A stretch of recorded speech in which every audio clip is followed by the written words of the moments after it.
Hello everyone, কেমন আছো তোমরা সবাই? আশা করছি তোমরা সবাই ভালো আছো। আজকে আমি তোমাদের সাথে একটা ভালো জিনিস আজকে শেয়ার করব। নতুন মায়েদের জন্য ভিডিওটা ডেফিনেটলি। আমি ছেলের জামা কাপড় কী দিয়ে ধুই সেটাই তোমাদের সাথে আজকে শেয়ার করব। তো দেখো, এখানে আমি লাভলাপের বেবি লিকুইড ডিটারজেন্ট দিয়ে কিন্তু আমি ধুই। তো এটা কিন্তু বেবিদের জন্য কিন্তু খুবই ভালো, ওদের কিন্তু কোনো স্কিনের সমস্যা হয় না। যেহেতু আমার ছেলের প্রথম থেকে স্কিনের সমস্যা ছিল, তো আমি কিন্তু এটা ইউজ করি। আর এখন কিন্তু ওর কিন্তু কোনো স্কিনের সমস্যা নেই। তাই আমি তোমাদের সাজেস্ট করবো যে তোমরা একদম নর্মাল যে বড়দের জামা কাপড় যে ডিটারজেন্ট দিয়ে ধোয়া হয় সেটা দিয়ে না ধুয়ে তোমরা এটা দিয়ে ধুতে পারো, খুবই ভালো। এটা কিন্তু অনলাইন অফলাইন দুটোতেই অ্যাভেলেবল।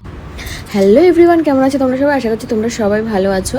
আজকে আমি তোমাদের সাথে একটা ভালো জিনিস আজকে শেয়ার করব। নতুন মায়েদের জন্য ভিডিওটা ডেফিনেটলি।